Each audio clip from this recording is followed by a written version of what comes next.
YouTube channel पर आप सभी का स्वागत है। शिक्षा का अर्थ पीटर ग्रे की इंग्लिश में लिखी हुई ये पुस्तक पीटर ग्रे के द्वारा और आशुतोष उपाध्याय के द्वारा हिंदी अनुवाद किया गया है। ये पुस्तक नवारुण गाजियाबाद से 2022 में प्रकाशित हुई। मैं इस पुस्तक को पढ़ने के बाद मुझे लगा कि भारत में जो शिक्षा दी जा रही है और शिक्षा को लेकर के जितनी जोड़ तोड़, जितनी उठापटक, बच्चों पर जितना दबाव और बच्चे दबाव में आकर के किस तरह से आत्महत्या करने तक पहुंच रहे हैं और किस तरह से स्कूल के बजाय कोचिंग का रास्ता दिखाया जा रहा है। माँ बाप बच्चों पर इतना बोझ लाद देते हैं अपनी आकांक्षा का कि जो वो नहीं कर सके उनके बच्चे करेंगे, वो नहीं बन सके डॉक्टर, इंजीनियर, आईएएस, प्रोफेसर, उनके बच्चे बनेंगे।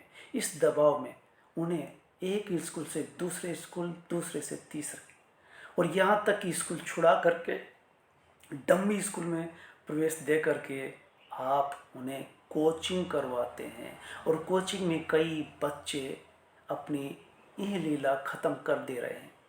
तो शिक्षा का अर्थ पीटर ग्रे की ये पुस्तक, इस पुस्तक का परिचय इतना सा है कि ये नवारुण से प्रकाशित होती है। नवारुण ऐसा ही प्रकाशन ग्रुप है जो महत्वपूर्ण चीज़ों को प्रकाशित करता है। ये बच्चों के हित में कैसे हो सकता है, ये तो आप इसे सुन करके जान सकेंगे। स्कूल और शिक्षा की धारणा पर चोट करती है। कई तरह की धारणाएं इस पुस्तक को पढ़ने के बाद पाठकों की टूट जाती है। पुस्तक का परिचय इतना है कि 6 पार्ट है पुस्तक में और 60 पेज होंगे। ये एक तरह की हैंडबुक है। आप चाहें तो इसे एक दिन में पूरा पढ़ सकते हैं और अपने आप में तब्दीली ला सकते हैं। आपके विचार अपने बच्चों के प्रति बदल सकते हैं कि हम जो शिक्षा दिला रहे हैं वो बच्चों के हित में कैसे, क्यों कर नहीं है। तो आप देखिए, हो सकता है इस आधा घंटे के एपिसोड में, आधा घंटे के इस वीडियो में बात अगर पूरी नहीं हो सकी तो हम दूसरा, संभवतः तीसरा एपिसोड भी बनाएंगे। आप ध्यान लगा करके इसे सुने। स्कूल और शिक्षा की धारणा पर चोट करती हुई ये पुस्तक कई तरह से आपको झिझोड़ती है, कई तरह से आपको जगाती है। स्कूली शिक्षा में बदलाव बिल्कुल भी संभव नहीं है। ये इसके लेखक कहते हैं कि जिस तरह से हमने स्कूल के ढांचा, संरचना बना डाली है और जिस तरह से लोगों की अपेक्षाएं, तो स्कूल में सुधार होना तो दूर की बात, बल्कि स्कूल का स्थान किस तरह से कोचिंगों ने ले लिया है ये आप सबको पता है। बच्चे क्या चाहते हैं, बच्चों का सपने क्या है और आप क्या चाहते हैं, स्कूल क्या चाहते हैं, इस फांक को समझने के लिए आप बहुत ही महत्वपूर्ण उदाहरण सडबरी का स्कूल का आपको मिलेगा।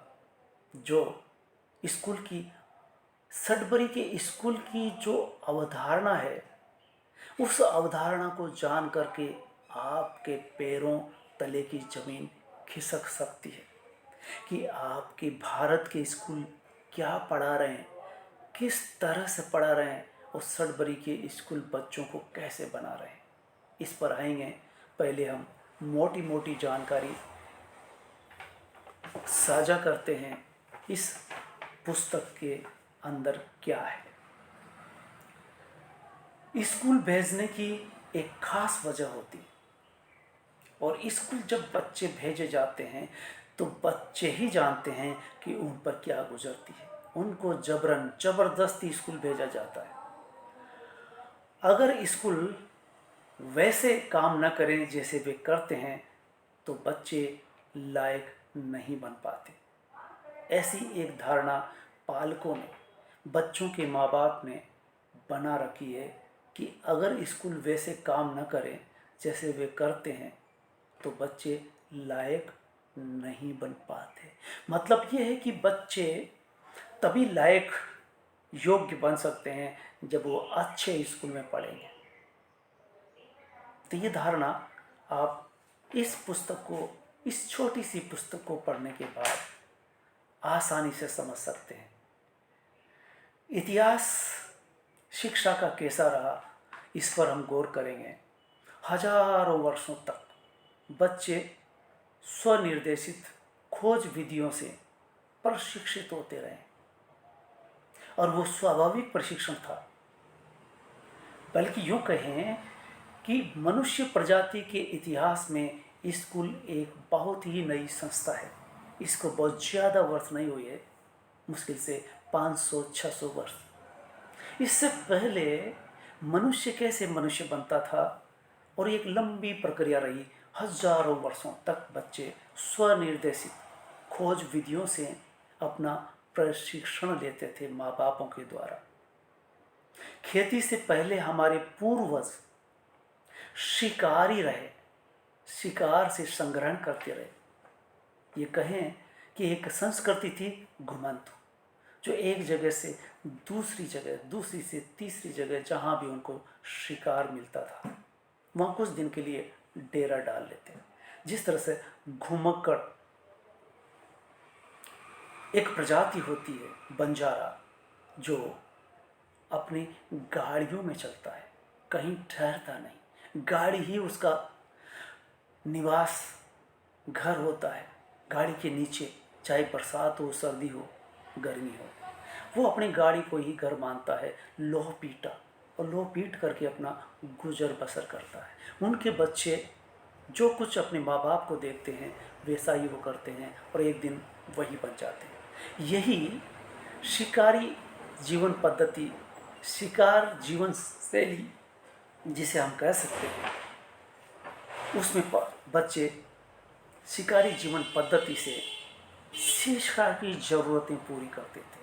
वो शिक्षित होते थे, शिकार उनके माँ बाप करते हैं और उसी तरह से वो एक दिन अच्छे शिकारी हो जाते, अच्छे खोजी हो जाते, अच्छे संग्रहकर्ता हो जाते, जिससे वो अपना पेट पाल सके, पेट भर सके।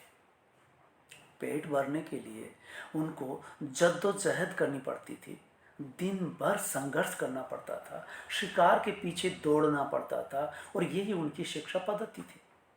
इसी से खोज करना और खोज लेने के बाद उसका शिकार करना, शिकार करने के बाद उसे किस तरह से खाद्य पदार्थ में तब्दील किया जाता है, ये सब बच्चा अपने अंग्रेजों से, माँ बाप से सीखा करता था। तो इस तरह से शिकारी शैली, शिकारी जीवन शैली पद्धति शिक्षा की जरूरत पूरी करती रही हजारों वर्षों तक। इसके बाद खेती आई, खेती के बाद उद्योग धंधे आए, फैक्ट्रियां लगी और बच्चे धीरे धीरे मजदूर बनने लगे। यह एक तरह से मनुष्य का सभ्य बनने का क्रम रहा। शिकार करने की पद्धति हजारों वर्षों पुरानी है। खेती उसके बहुत बाद में आई और खेती करने के साथ संस्कृति में बहुत तेजी से बदलाव आता है। लोग बस्तियां बसा कर के रहने लगते हैं, एक जगह रहने लगते हैं और शादी विवाह की संरचना डेवलप होती है। बच्चे ज़्यादा से ज़्यादा इसलिए पैदा किए जाते हैं कि जितने ज़्यादा बच्चे पैदा होंगे खेती में उतनी ही सहूलियत होगी। और ये मैंने अपने बचपन में भी सुना है कि जितने हाथ उतना काम, और जितना बड़ा काम होगा उतने ही हाथ चाहिए, यानी उतने ही बच्चे चाहिए। जितने बच्चे होंगे उतना ही काम सहूलियत से हो सकेगा। तो खेती और उद्योगों से बच्चे मजदूर बनने लगे, जिस तरह से फैक्ट्री में बनने लगते। अब खेलने और खोजने की आज़ादी खत्म हो जाती है, छीन ली जाती है, क्योंकि अब बच्चे खेती में या उद्योग धंधों में मजदूरी के लिए भेजे जाने लगे। अब ये कह सकते हैं क्या तब्दीली आई? मनमर्जी पहले गुण हुआ करती थी, अब वही मनमर्जी अब बुराई हो गई है। अगर बच्चा मनमर्जी से खेलेगा, मनमर्जी से शिकार करेगा, तो उसकी पिटाई होगी, उसे अनुशासन में रखा जाएगा, उसे खेती बाड़ी करने के लिए या उद्योग में लगाने के लिए, करने के लिए, मजदूरी करने के लिए भेजा जाएगा। अगर वो ऐसा नहीं करेगा तो उसे पिटाई, पीट पीट करके उस काम को करने के लिए बाध्य किया जाएगा। तो इस तरह से जीवन शैली बदलती है जो हजारों वर्षों से चली आ रही थी। शिकारी जीवन शैली की बहुत सारी विशेषताएं थी कि शिकारी जीवन शैली में कौशल ज्ञान आधारित थी, यानी कुशलता, अपने हाथों से काम करने की हुनर सीखता था बच्चा। वो श्रम नहीं करता था, उसे श्रम नहीं कर सकते, वो एक हुनर थी, एक कला थी, तीर चलाना, तीर चला करके शिकार करना या पत्थर उठा करके मारना या हथियार फेंक के मारना, ये सब उसका हुनर था कि कितनी वो बारीक मार कर लेता है और किस तरह से अपने शिकार का शिकार कर पाता है। शिकारी औजार बनाने में महारत हासिल करता है, महारत हासिल करेगा, फिर वो उससे भोजन की खोज करेगा और शिकार का पीछा करते करते उस शिकार को हासिल करेगा, हथियार से मारेगा। इतना करने के बाद उसे शिकार हासिल होता है, सुलभ होता है, प्राप्त होता है। शिकारी जीवन शैली पूरा जीवन खेल कह सकते हैं, वो काम नहीं था, वो कभी उबाऊ नहीं था, बल्कि रोचकता थी, बल्कि उसमें एक तरह की चुनौती समाहित थी कि उस काम में उनको रोमांच होता था और कभी भी उबाऊ नहीं होता। बाकी बाद के काम, पढ़ने के काम, खेती बाड़ी के काम, उद्योग के काम उबाऊ हो गए, मन मार के करने पड़ते। एक तरह से यूँ कह सकते हैं कि खेती जब आती है तो एक तरह से जीवन शैली बदल देती है। अब उन्हें ज़्यादा भोजन चाहिए, अब उन्हें ज़्यादा भोजन संग्रह की ज़रूरत पड़ेगी और ज़्यादा बच्चों की मांग बढ़ गई, बस्तियां बसने लगी, बड़े गांव होने लगे, शहर कस्बे बनने लगे। अच्छा बच्चा कौन सा कहलाएगा अब और पहले में ये फ़र्क था कि जो जितना बड़ा शिकारी होगा और जितना अच्छा शिकार खोज लेगा वो अच्छा कहलाएगा। अब ऐसा नहीं है, अब अच्छा वो कहलाएगा जो अपने माँ बाप की आज्ञा का पालन करेगा, जैसा कहा जा रहा और जितना कहा जा रहा है वो पूरा किया जाए, काम समय पर किया जाए, स्कूल जाया जाए, खेती बाड़ी की जाए, मजदूरी की जाए, ये समयबद्ध काम उसको करना होता था। ऐसा बच्चा अच्छा कहलाता। अब आज्ञाकारी तो हुआ, लेकिन जो खेल खोज पर जो खोज करता था, खेलता था, उस पर स्वतः ही रोक लग जाती है। शिकारी जीवन शैली के विपरीत ठहरती है ये उद्योगीकरण और खेतीकरण। उद्योग आए और बचपन एक तरह से बचपन नहीं रह जाता, बचपन सीखने की उम्र हो जाती है।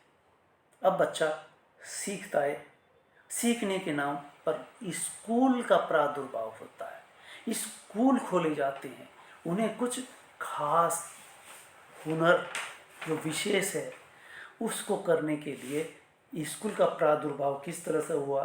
शिक्षा का विचार सबसे पहले 16वीं सदी में आता है, 16वीं सदी के भी पूर्वार्ध में, और 19वीं सदी में ये विस्तार पा जाता है, नए नए बड़े बड़े स्कूल खुलने लगते हैं। जर्मनी में 17वीं सदी में स्कूल भेजना अनिवार्य कर दिया जाता है। देखिए, जहाँ कभी स्कूल जैसी कोई संस्था नहीं थी कि बच्चों को बिठा करके सिखाया जा सके, ऐसी कोई संस्था नहीं थी, ये खेती बाड़ी और औद्योगिकरण के बाद स्कूल का प्रादुर्भाव होता है। और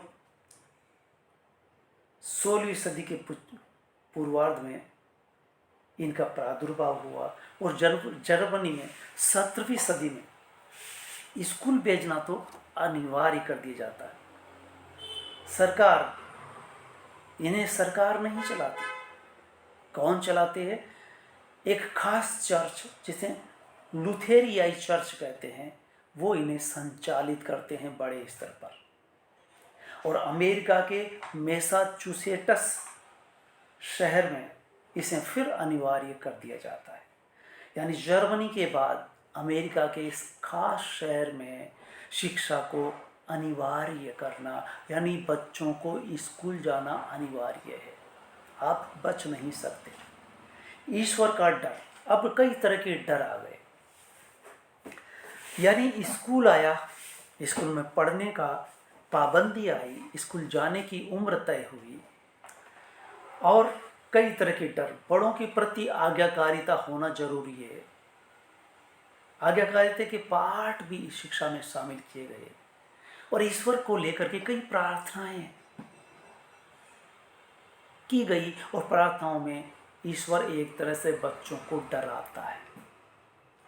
ईश्वर से बच्चे मांगते हैं कि उन्हें सबल बनाएं, उन्हें शिक्षित बनाएं, उन्हें कुशल बनाएं, उसे अधिक से अधिक शिक्षित करने की योग्यता दें, आशीर्वाद दें। इस तरह से डर शामिल होता है। ऐसे सुधारक भी आए जिनमें बच्चों को लेकर के सचमुच ही परवाह थी, बल्कि ये बाकी तो उन्हें पाबंद करने, उन्हें अनुशासन में रखने और खेती बाड़ी के योग्य बनाने, उद्योग में काम करने के योग्य बनाने के लिए और बड़ों की आज्ञा मानने के लिए भी पाठ शिक्षा, नैतिक शिक्षा जिसे कहते हैं, अनुशासन शिक्षा जिसे कहते हैं, वो भी पाठ में शामिल किया गया। और ईश्वर की प्रार्थना आज भी भारत के हर स्कूल में प्रार्थना बोली जाती है। उसमें प्रार्थना में क्या होता है, आप उस प्रार्थना का मूल्यांकन, विश्लेषण करके देख लीजिए कि जो शिकारी जीवन शैली थी उसमें बच्चों से कोई अपेक्षा नहीं। बच्चे स्वतः ही आगे बढ़ते थे। बच्चे शिकार करना सीख जाते थे। खेल खेल में खेलते थे या शिकार करते थे, और शिकार करते करते शिकार का हुनर उनमें उच्च लेवल का हो जाया करता था। ये सब चीज़ें ऐसे में कि स्कूल को बच्चों के अनुकूल कैसे बनाया जाए, ऐसे सुधारक भी बीच बीच में आए। लेकिन ज़्यादातर तो अनुशासन, कठोरता, बर्बरता, मार पिटाई पर जोर देते रहे। इसके बारे में थोड़ी देर में आता हूँ। बच्चे अपनी मनमर्जी से चुनाव कर सकने की इजाज़त शिक्षा में खत्म कर दी जाती। ये इच्छा उनकी शिकार करें या खेलें, और शिकार करें तो कौन सा करें, कब करें, उनकी मर्जी, कब खेलें उनकी मर्जी। पेट भरना है तो शिकार करना है। लेकिन जब खेती बाड़ी और स्कूल आता है तो उनकी मनमर्जी खत्म हो जाती है, बल्कि पिताजी अब उन पर हावी होते हैं। स्कूल में टीचर अनुशासन में रखते हैं। पहले माँ बाप को अनुसरण करते हुए वो शिकार करते थे, सीखते थे, खेल खेल में शिकार करते थे। कहा यह गया है कि पूरा जीवन ही खेल था, शिकार भी खेल था और जीवन ही खेल था। लेकिन जब स्कूल आता है तो अनुशासन और समयबद्ध सारणी, एक निश्चित पाठ्यक्रम, एक निश्चित काम, घर में काम करना, होमवर्क करना, और स्कूल में शिक्षक छड़ी लेकर के बैठ जाएगा और काम नहीं किया तो उसको मारा पीटा जाएगा। अब बच्चे अपनी मर्जी से कोई भी चुनाव नहीं कर सकते। बच्चे जैसे फैक्ट्रियों में चीज़ें उत्पादित होती हैं, या यूँ कहें कि जिस तरह से बच्चों को फैक्ट्री में मजदूरी के लिए भेजा जाता है तो उससे वो बचते हैं, ठीक इसी तरह से वे स्कूल जाने से भी बचते हैं। ज़बरदस्ती घर वाले उन्हें तैयार करेंगे, बैग बनाएंगे, नाश्ता तैयार करेंगे, बोतल रखेंगे, इस तरह से उसे सूट बूट पहनाएंगे। इस तरह से सारा आर्मी के अनुशासन की तरह उसे तैयार किया जाएगा। बच्चा कितना अनुशासन बर्दाश्त नहीं कर सकता। बचपन खेलने की उम्र होती है, इस बात को पूरी तरह से भुला दिया जाता है। उनकी सहज वृत्ति होती है बच्चों की खेलना। आप ये देखेंगे कि 2.5 साल का बच्चा हो या 5 साल का, वो खेलता है, मर्जी से खेलता है। अब 2.5 साल के बच्चों को बचपन स्कूल में डाल दिया जाता है, प्ले स्कूल में डाल दिया जाता है और एक निश्चित गेम वगैरह उसे खेलने को दिए जाएंगे। लेकिन जो स्वतः ही खेल सकता है बच्चा, उसको तो ज़रूर खेलेगा। लेकिन ज़बरदस्ती उसे गिनती सिखाना, पहाड़े सिखाना, क ख ग अ अनार सिखाना, ABCD सिखाना, ये सब करवाया जाता है और अनुशासन में रखने का पाठ पढ़ाया जाता है। तो उनकी सहज वृत्ति जो होती है वो इसमें बाधित होती है। उनकी खेलने की वृत्ति थी, खोजने की वृत्ति थी, वो स्कूल ने पूरी तरह से बाधित कर दी होती है। अब उससे जबरन काम लिया जाएगा, घर में भी स्कूल में भी।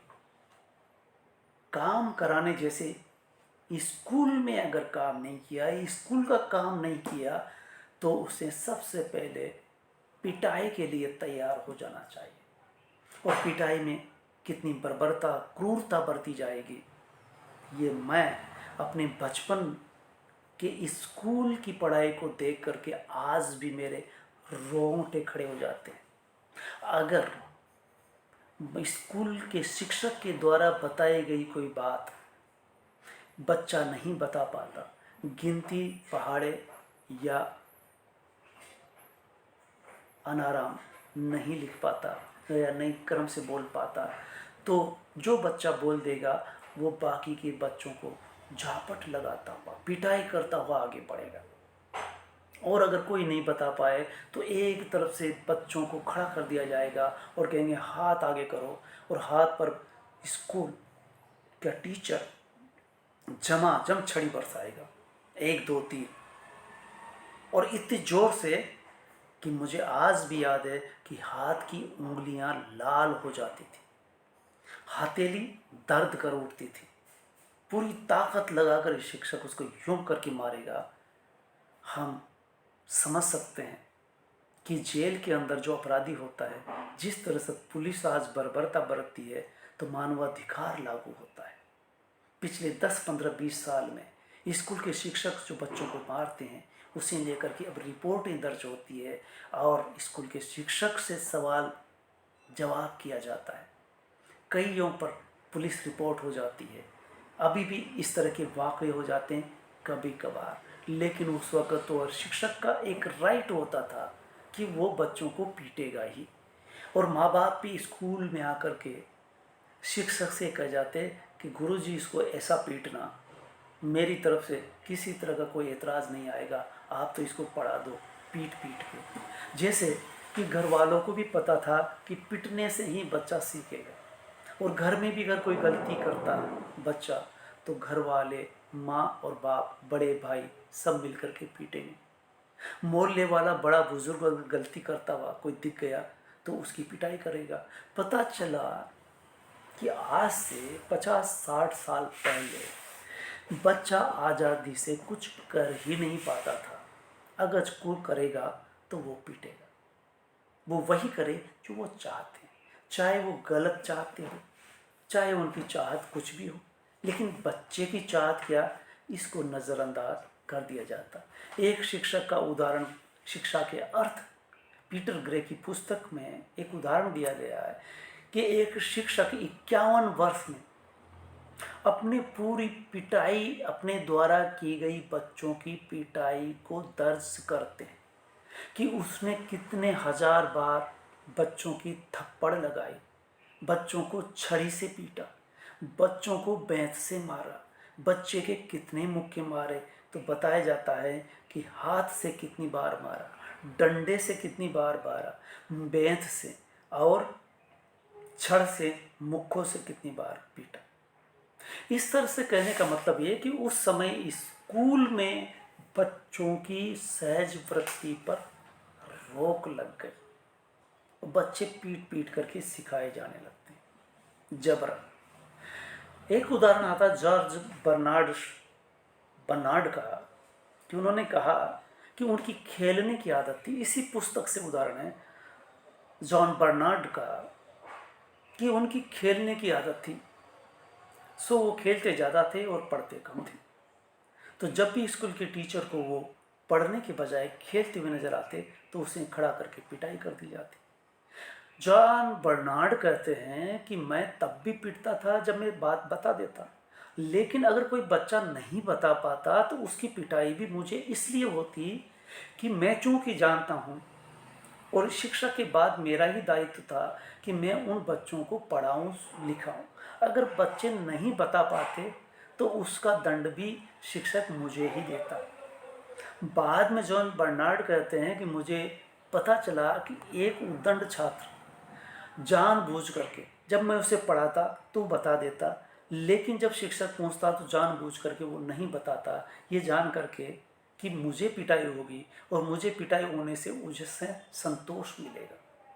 तो इस तरह से वो पीटा जाता। जॉन बर्नार्ड कहते हैं कि मैं खेलने पर भी पिटता और पढ़ने पर भी पिटता, और दूसरा नहीं बताता तो मैं पिटता। तो फिर उन्होंने एक तोड़ निकाला, और वो तोड़ क्या था वो बड़ा मज़ेदार है, आप भी सुन करके हंसेंगे। कि स्कूल के बाद उस बच्चे को जॉन बर्नार्ड ने पकड़ा और बताया कि अगर स्कूल का शिक्षक तुम्हें पूछेगा और तुमने जानबूझ करके आते हुए भी नहीं बताया तो स्कूल के बाद मैं तुझे मारूंगा, पीटूंगा, क्योंकि मैं तुझे बता देता हूँ, समझा देता हूँ, पढ़ा देता हूँ और तू मुझे जवाब दे देता है। जब शिक्षक आता है तब तू जानबूझ करके जवाब नहीं देता। अगर ऐसा पाया गया तो मैं तो पीटूंगा, लेकिन स्कूल के बाद तू मेरे हाथों से पीटेगा। इसके बाद कहते हैं कि वो बच्चा जवाब देने लगता है। तो ये था पिटाई की शिक्षा का पाठ, जो मैंने 7वें 8वें 20वीं सदी के 7वें 8वें दशक से खूब अपनी आँखों से, कानों से सुना, और शरीर पर मार पिटी अन्य की भी पिटती हुई मैंने देखी और महसूस की। शिक्षा आज भी दिमाग में घुसने जैसी चीज़ बनी हुई है, कि जैसे यह अगर किसी तरह से दिमाग में घुस गई तो समझ लीजिए कि आप शिक्षित हो गए, आप सफल हो गए, आप योग्य हो गए, बशर्ते कि स्कूल अच्छा हो, स्कूल का शिक्षक अच्छा हो, भले हुई पिटाई क्यों न करता है। स्कूलों को सुधारने के बुनियादी प्रयास जितने भी किए गए क्यों कर अप्रभावी साबित हुए। ये कहें कि भारत की शिक्षा पद्धति पर कई आयोग बिठाए गए पर ज़्यादा कुछ सुधार नहीं हुआ। सरकारी शिक्षा का ढर्रा में कई विसंगतियाँ, कई कमियां हैं जिसको लेकर के अलग से बात की जा सकती है। फिलहाल हम शिक्षा का अर्थ पुस्तक के बारे में समझते हैं। क्या शिक्षा की पैमाइश संभव है? Question mark. ये इस पुस्तक का दूसरा चैप्टर है, दूसरा पार्ट है। क्या शिक्षा की पैमाइश संभव है? मापा जा सकता है कि कितनी शिक्षा दी जा रही है, कितनी शिक्षा ग्रहण कर रहा है, या फिर किसी बच्चे के कितने नंबर आ रहे हैं इससे मापा जाएगा, और इससे शिक्षा के नंबर से क्या उसके जीवन में आ रहे बदलाव को मापा जा सकता है, या ज़्यादा से ज़्यादा अंक निकलवा लेना ही शिक्षा है। तो ये चीज़ें जो आज घर कर गई है स्कूल में, स्कूल के शिक्षक में, स्कूल की प्रबंध व्यवस्था में, और यहाँ तक कि पालकों में, बच्चों के माता पिताओं में। एक अभिभावक दूसरे अभिभावक से, एक स्कूल दूसरे स्कूल से, एक देश दूसरे देश से भिड़ना चाहता है कि कौन किससे ज़्यादा शिक्षा दे रहा है, कौन शिक्षक किससे ज़्यादा शिक्षा दे रहा है, कौन बालक किससे ज़्यादा शिक्षा ग्रहण कर रहा है और कौन बालक कितना नंबर ला रहा है। आज ये हालत हो गई है कि 99 नंबर लाने वाला भी बच्चा संतुष्ट नहीं होता, माँ बाप फिर भी संतुष्ट नहीं होते, कहते हैं कि 1 नंबर कैसे कटा। और जिसके 100 आ गए, और अब तो 100 लाने वाले भी 1-2 नहीं, सैकड़ों में पाए जाते हैं। तो क्या नंबर पाना शिक्षा का मापदंड हो सकता है? ये एक सवाल है जो शिक्षा का अर्थ बखूबी उठाती है। बच्चों की इस स्कूल व्यवस्था से क्या हुआ और स्कूल शिक्षा की पेशकश से या अधिक से अधिक नंबर लाने से क्या हुआ, इसका हम क्रमशः यहाँ पा सकते हैं कि बच्चों की नींद चैन छीन लिया गया, खेलने खोजने की जो स्वतंत्र प्रवृत्ति थी वो छीन ली गई, ज़्यादा अंकों की खातिर बचपन खत्म हो गया। और अब हम जिस पर कि विवरण के साथ मैंने एक पूरा वीडियो बनाया था कि स्कूल बनाम कोचिंग, आज कोचिंग स्कूल का स्थान ले रहे हैं और कोचिंगों ने बच्चों के जीवन लीला ही खत्म कर दी है। आगे आप और सुनेंगे शेष बातें, शिक्षा का अर्थ, पीटर ग्रे की लिखी हुई इस किताब को। फिलहाल आप इसे सुन कर के आपको क्या लगा, आपकी क्या टिप्पणी हो सकती है, वो कृपया करके ज़रूर लिखें। शिक्षा का अर्थ पर फिर हम पुनः, हो सकता आपका कोई ऐसा सवाल हो जिसका जवाब दिया जा सके, आपकी कोई जिज्ञासा हो। तो आज इतना ही। जय हिंद।